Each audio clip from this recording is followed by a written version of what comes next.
आज हम new chapter start करने जा रहे हैं। सॉल्यूशन ऑफ लीनियर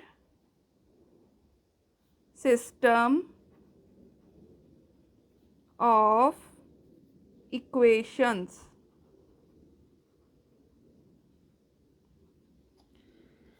इस चैप्टर में हम क्या देखेंगे कि अगर आपके पास एक लीनियर सिस्टम ऑफ इक्वेशन होगा, ठीक है, जैसे सपोज अगर हम कंसीडर करें,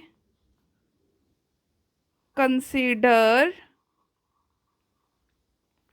a1x plus b1y plus c1z equal to d1, a2x plus b2y plus c2z equal to d2, a3x plus b3y plus c3z equal to d3। Mostly आपको 3/3 का system ही आएगा, ठीक है। 3/4 का आ सकता है, कम चांसेस है, 4/4 के भी कम चांसेस है, बट कंसेप्ट सेम रहेगा। मोस्टली 3/3 का ही क्वेश्चन डिस्कस करेंगे हम। तो अगर इस सिस्टम में D1, D2, D3 सारे ज़ीरो ना हो, ठीक है, D1, D2, D3 सारे ज़ीरो ना हो, इसको बोलते हैं नॉन होमोजीनियस सिस्टम, ठीक है। तो यहाँ पे आप लिख सकते हो if D1, D2 and D3 not all zero, then given system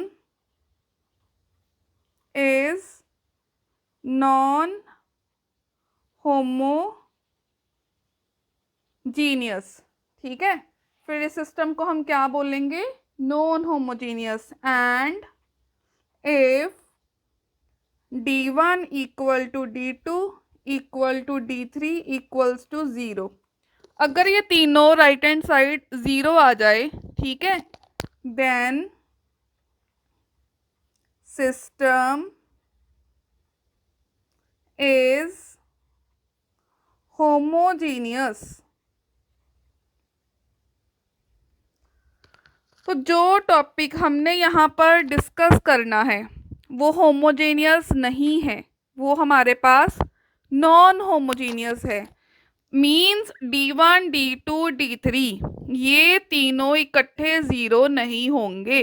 इनमें से कोई 2 ज़ीरो हो सकते हैं, कोई 1 ज़ीरो हो सकता है, बट तीनों कांस्टेंट D1, D2, D3 इकट्ठे ज़ीरो नहीं होंगे। यानी कि आपके पास एक नॉन होमोजीनियस सिस्टम होगा। इसके बेस पर जो क्वेश्चंस हैं वो डिस्कस करने हैं, ठीक है। आपने क्या करना है, right the given equations in matrix form, ठीक है। फर्स्ट ऑफ ऑल आपने क्या करना है, जो भी आपको इक्वेशंस गिवन होंगी उनको आपने मैट्रिक्स फॉर्म के अंदर लिखना है, ठीक है। आप कैसे लिखोगे, आप लिखोगे right given equations in matrix form as, कैसे लिखोगे, A1, B1, C1, फिर A2, B2, C2, A3, B3, C3। यहाँ है आपके पास X, Y, Z equals to D1, D2, D3। इस मैट्रिक्स को बोलते हैं ऑगमेंटेड मैट्रिक्स। इसको क्या बोलते हैं, ऑगमेंटेड मैट्रिक्स। अब आपके पास यहाँ पे 2 मेथड होते हैं आपके सिलेबस के अकॉर्डिंग इसको डिस्कस करने के। पहला होता है गॉस एलिमिनेशन, दूसरा होता है गॉस जॉर्डन, ठीक है। जो भी आपने सॉल्व करना है system of linear differential equation, दो मेथड डिस्कस करेंगे हम, Gauss elimination and Gauss Jordan method.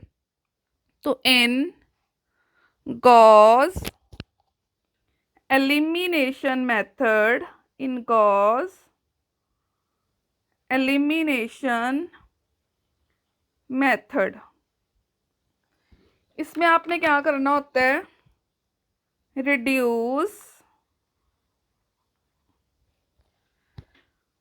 Augmented matrix, reduce augmented matrix in upper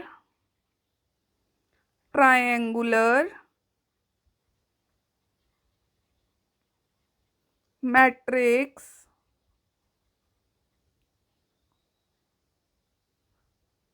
form by using E operations। E operations use करके आपने ऑगमेंटेड मैट्रिक्स को upper triangular form में reduce करना है, change करना है। अगर आप किसी मैट्रिक्स को, ठीक है, अगर आप किसी भी मैट्रिक्स को A B C 0 0 0 0 D E और यहाँ पे आएगा एफ, ठीक है, ये जो है ये आपका डायगोनल है, ये होता है आपका डायगोनल, यहाँ पे आपके पास एफ है, ठीक है, ये डायगोनल है, ठीक है। अगर आप इस फॉर्म में कन्वर्ट करते हैं किसी भी मैट्रिक्स को, इसको बोलते हैं प्रिंसिपल डायगोनल। प्रिंसिपल डायगोनल के अंडर अगर आप जीरो लेके आते हैं तो इसको हम अपर ट्रायंगुलर मैट्रिक्स बोलते हैं। ये जीरोस आपने कैसे लेके आनी होती है, with the help of E operations, ठीक है।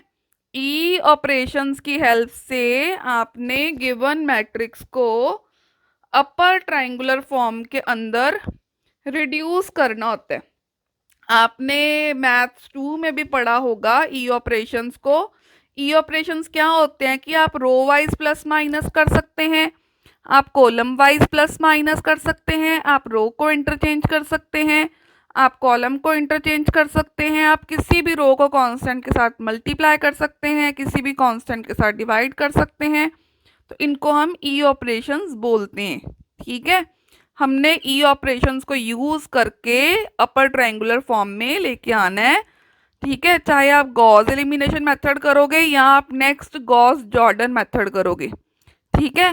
तो आपने ये याद रखना है कि सिर्फ और सिर्फ रो ऑपरेशंस ही अप्लाई करने हैं, चाहे आप गॉस एलिमिनेशन करो चाहे गॉस जॉर्डन करो, आपने रो ऑपरेशंस ही अप्लाई करने हैं। तो क्यों करने आपने सिर्फ और सिर्फ रो ऑपरेशंस, ठीक है।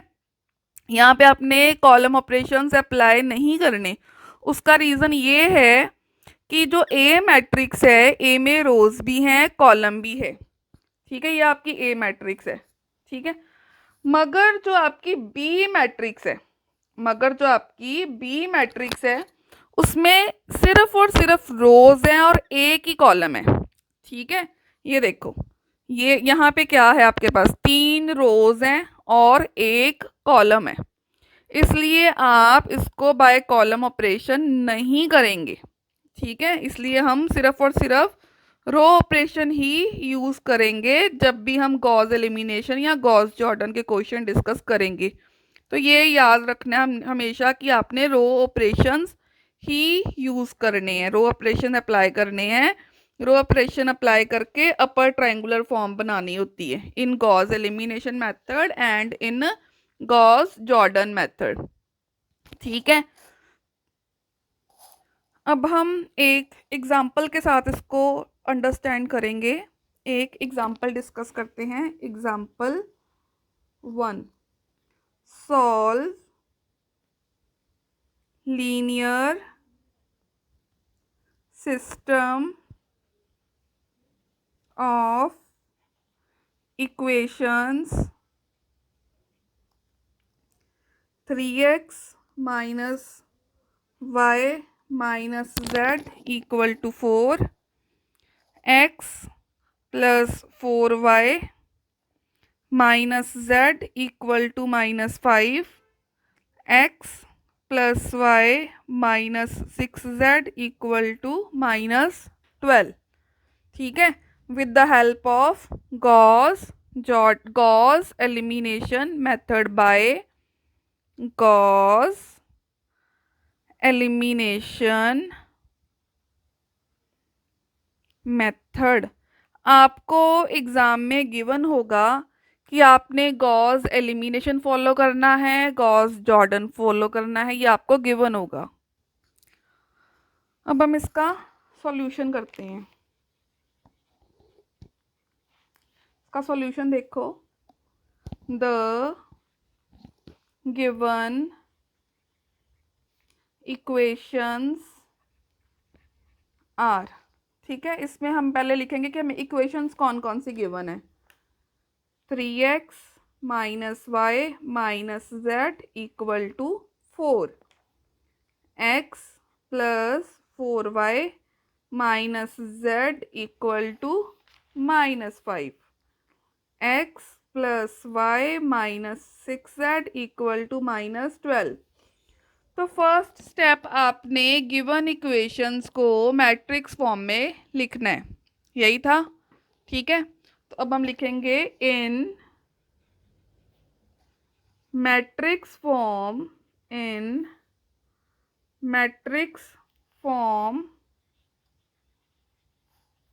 Given equations are. ठीक है, तो हम मैट्रिक्स फॉर्म में गिवन इक्वेशंस को लिखेंगे।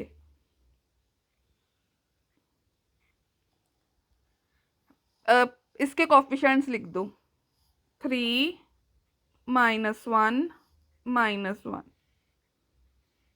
यहाँ x y z कॉलम में लिख दो, राइट हैंड साइड वाले भी कॉलम में लिख दो, 4 माइनस 5 माइनस 12।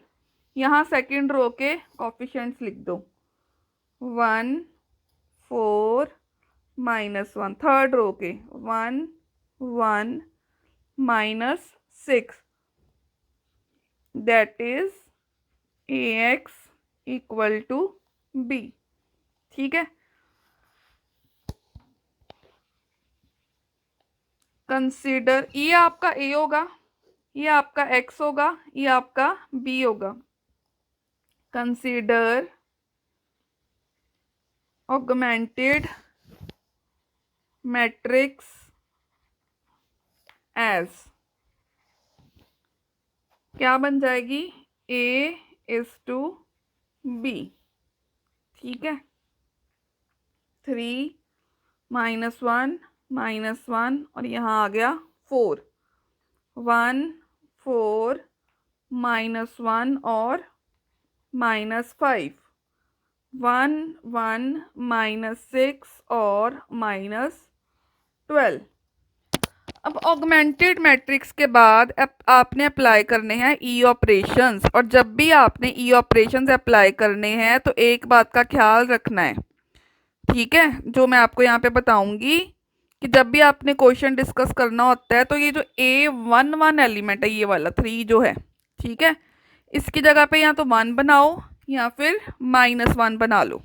ऐसे करने से सिंप्लीफिकेशन इजी हो जाती है, क्वेश्चन सॉल्व करना हमारा आगे इजी हो जाएगा अगर आप A11 एलिमेंट को 1 बनाते हो। और अगर आप ऐसा नहीं करते हो तो आपको आगे जाके डिफ़िकल्टी होगी कैलकुलेशन में। ठीक है, इसको सॉल्व करना डिफ़िकल्ट हो जाएगा, तो आपने हमेशा इस एलिमेंट को 1 बना लेना है। 1 बनाने के बाद क्वेश्चन बहुत ज़्यादा इजी सॉल्व हो जाएगा।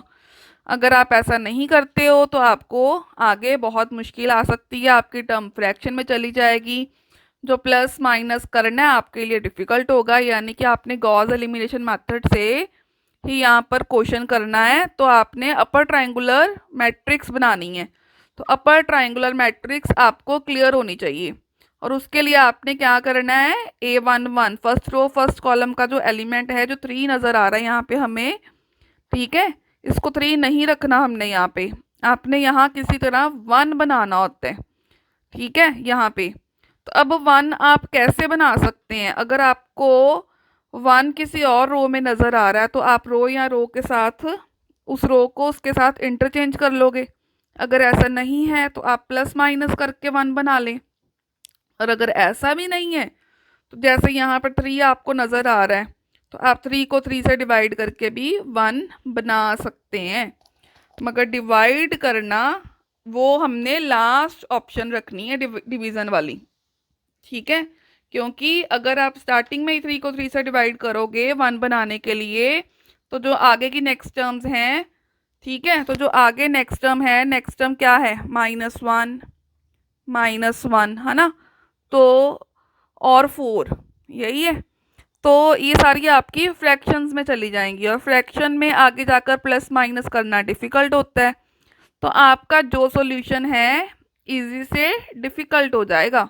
तो अगर आपने उस चीज़ को अवॉइड करना है, डिफ़िकल्टी से बचना है, अपनी कैलकुलेशंस को डिफ़िकल्ट होने से, तो आपने क्या करना है, आप 1 प्लस माइनस करके बनाएं या रो को रो के साथ इंटरचेंज कर लें, तो ऐसे जो इसका सॉल्यूशन है इजी हो जाएगा, ठीक है। तो अब हम उसके लिए, जैसे मैं आपको बताती हूँ क्या करते हैं, हम लिखते हैं अगर ऑपरेटिंग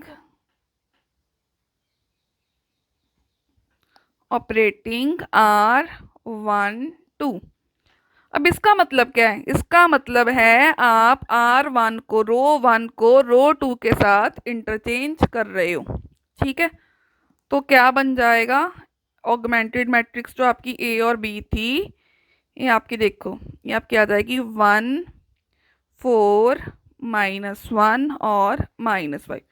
आप R1 R3 को भी इंटरचेंज कर सकते हो, वो आपकी चॉइस है, ठीक है। मैंने R1 और R2 को इंटरचेंज किया, आप R1 और R3 को भी इंटरचेंज कर सकते हो, वो आपकी खुद की चॉइस है कि आपको क्या कन्वीनियंट लग रहा है, जो आपको ठीक लगे आप वो ऑपरेशन यूज़ कर सकते हो।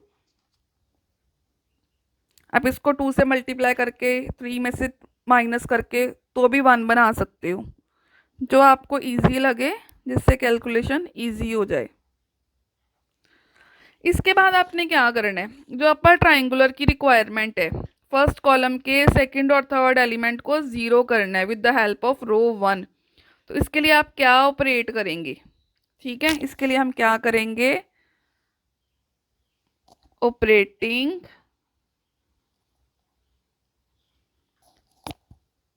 R2 में क्या चेंज करेंगे, R2 -3R1, R3 में क्या चेंज करेंगे, R3 -R1, ठीक है। यहाँ पे हमेशा नियरली इक्वल का ही साइन डालना है आपने यहाँ पे, ठीक है, इस बात का आपने ख्याल रखना है। इसको बोलते हैं इक्विवेलेंट और नियरली इक्वल। यहाँ पे इक्वल टू का साइन नहीं डालना, अगर इक्वल टू डालते हो तो ये नोटेशन गलत मानी जाएगी, आपने यहाँ पे नियरली इक्वल का ही साइन डालना है, ठीक है।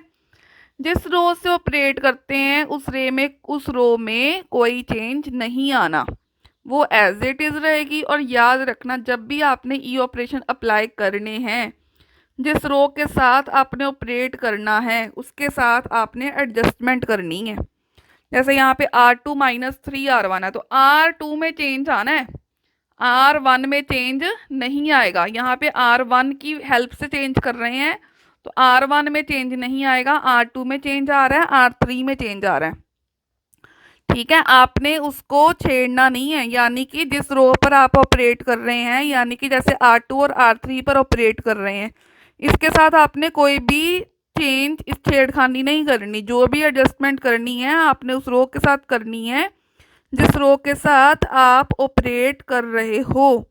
जैसे मैं यहाँ पे रो 1 के साथ ऑपरेट कर रही हूँ, तो जो कोई भी एडजस्टमेंट मैंने करनी है, प्लस करना है, माइनस करना है, या किसी चीज़ से इसको मल्टीप्लाई करना है या डिवाइड करना है, तो वो मैंने R1 के साथ करनी है, ना कि R2 के साथ, ना ही R3 के साथ। अगर आप R2 या R3 के साथ कोई एडजस्टमेंट करते हो तो आपकी जो भी ई ऑपरेशंस हैं वो गलत मानी जाएंगी। तो जिस रो पर आपने ऑपरेट करना है उसके साथ आपने कोई एडजस्टमेंट नहीं करनी है। ठीक है, जिस रो के साथ आपने ऑपरेट करना है उसके साथ आपने एडजस्टमेंट करनी है।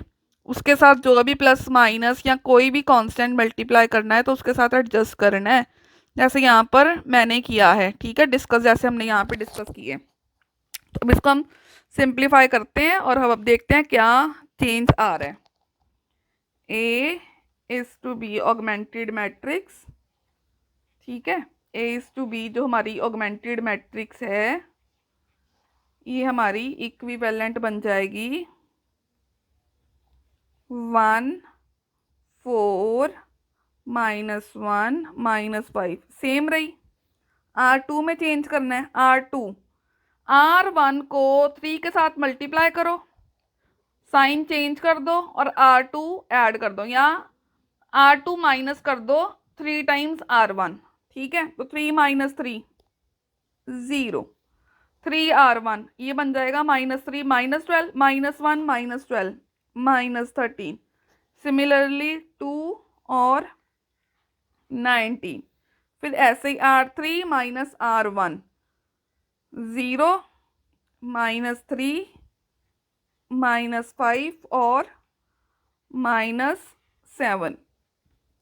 अब सेकंड रो के सेकंड एलिमेंट को 1 बनाने की कोशिश करनी है, क्योंकि 1 बनाकर क्वेश्चन करोगे तो गलती नहीं होती। और दूसरी बात, जब आपने गॉस जॉर्डन के क्वेश्चन करने हैं तब वहां पर 1 कंपल्सरी होता है। गॉस एलिमिनेशन में 1 कंपल्सरी नहीं है। आप 1 बना सकते हो या आप -1 बना सकते हो या बिना 1 के भी कर सकते हो, कोई दिक्कत नहीं होगी। जैसे सेकंड रो का सेकंड एलिमेंट 13 है। ठीक है, 13 है ना यहाँ पे -13। तो अगर थर्ड रो का सेकंड एलिमेंट 39 होता या 26 होता, 13 का मल्टीपल होता। ठीक है, तो फिर आपने क्या करना था, आप डायरेक्ट भी नीचे 0 बना सकते थे। अगर 13 के साथ मल्टीप्लाई होते, नीचे 13 के मल्टीपल होते। यहाँ प्रॉब्लम ये है कि 1 है माइनस, मतलब यहाँ पे है एक -13। ठीक है, दूसरा है -3। एक है -13, दूसरा है -3। ये आपस एक दूसरे के मल्टीपल नहीं है, ये आपस में मल्टीप्लाई नहीं है, मल्टीपल्स नहीं है। तो आप क्या करें, किसी तरह से यहाँ पे 1 बना लें। अगर आप ध्यान से देखो, 3 को 4 से मल्टीप्लाई करो 12 बनेगा। ठीक है, 12 और 13 का डिफरेंस 1। तो हम क्या करेंगे, 3 को 4 के साथ मल्टीप्लाई करके 13 के साथ एडजस्ट करके 1 बना लेंगे। फिर आगे क्वेश्चन सॉल्व करना इजी हो जाएगा। उसके लिए क्या ऑपरेट करना पड़ेगा, हम लिखेंगे ऑपरेटिंग R2 -4R1। तो ये क्या बन जाएगा, इक्विवेलेंट टू 1 4 -1 और -5 और 0। R2 में चेंज करना है, R2 चेंज हो रही है, R2 को चेंज कर रहे हैं हम। तो ये क्या बन जाएगी, 0 -1 22 और 47। थर्ड वाली तो सेम रहेगी एज इट इज। थर्ड वाली को भी हमने चेंज नहीं किया। यहाँ पे ना R3 है, R3 थर्ड के साथ मल्टीप्लाई किया था ना 4 को।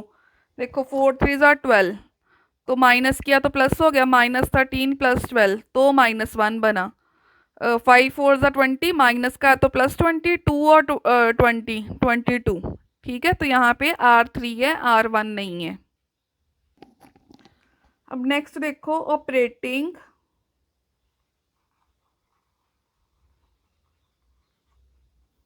R3 to R3 -3R2।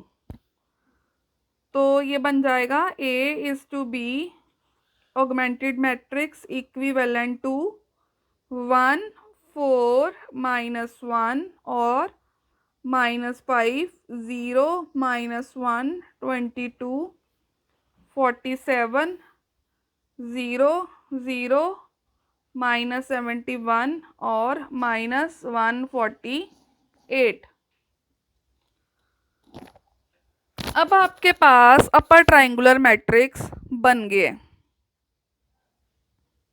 क्योंकि डायगोनल के नीचे 3 0 लेकर आनी थी और 3 0 हमारे पास आ गई हैं, तो ये हमारी अपर ट्रायंगुलर मैट्रिक्स है। तो अब आपने क्या करना है, इनको इक्वेशन फॉर्म में लिखना है दोबारा। ठीक है, दोबारा इक्वेशन फॉर्म में लिखना है। जब भी आपने गॉस एलिमिनेशन मेथड से अपर ट्रायंगुलर बना लेंगे तो आपने लिखना है in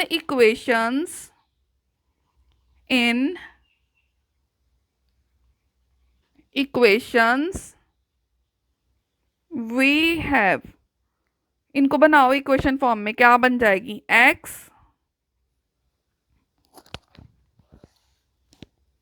plus 4y minus z equal to -5। अब सेकंड से, सेकंड क्या बनेगी हमारे पास, -y plus 22z equal to 47। ये है फर्स्ट, ये है सेकंड।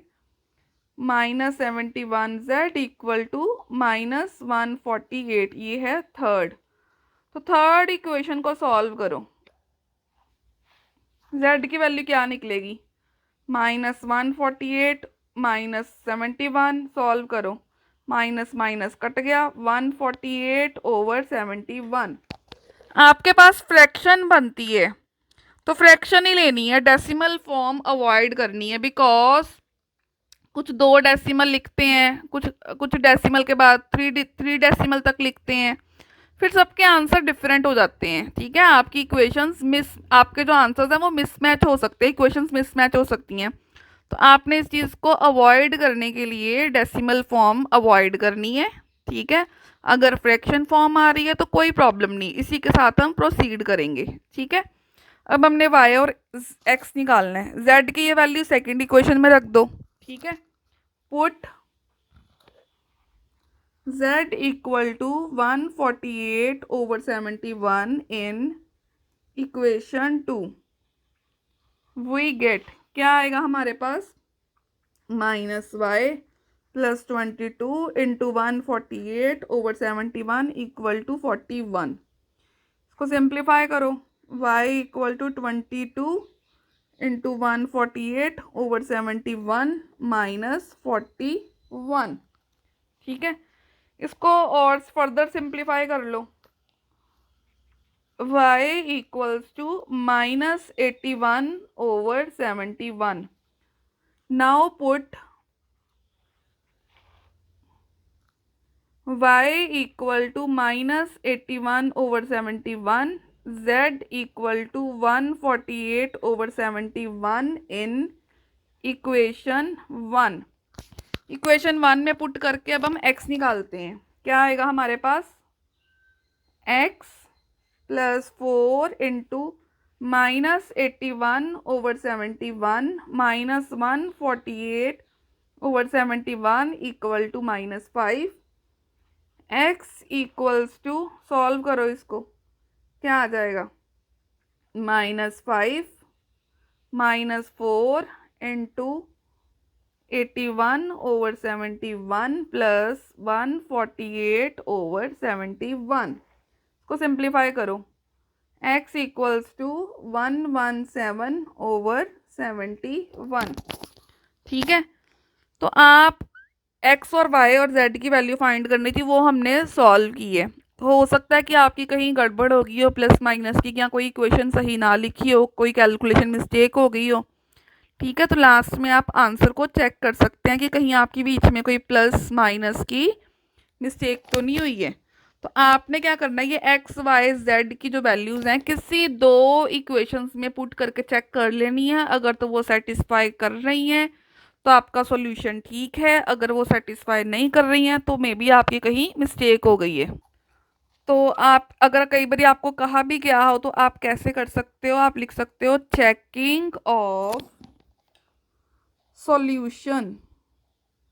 आपके पास जो फर्स्ट इक्वेशन थी तो आप लिख सकते हो from given equation first equation चाहे आप ले लो 3x minus y minus z equal to 4, इसमें पुट करो x की वैल्यू, देन y की वैल्यू, देन z की वैल्यू, इसको सिंप्लीफाई करो 4 इक्वल टू 4, तो आपका आंसर जो है वो ठीक निकला है। सिमिलरली आप सेकेंड इक्वेशन भी चेक कर सकते हो, ठीक है, तो वो भी अगर ये ठीक निकली है, वो भी ठीक निकली है, मीन्स आपने जो फाइंड किया वो आपका करेक्ट आंसर है। तो इसमें मेनली आपने अपर ट्रायंगुलर मैट्रिक्स बनानी होती है आफ्टर अप्लाइंग ई ऑपरेशंस, फिर उसको इक्वेशन फॉर्म लिख के z की वैल्यू थर्ड से निकाल के सेकंड में पुट करके y की वैल्यू निकाल के z और y की फर्स्ट में पुट करके x की वैल्यू निकाल के x y z की वैल्यूज निकाल के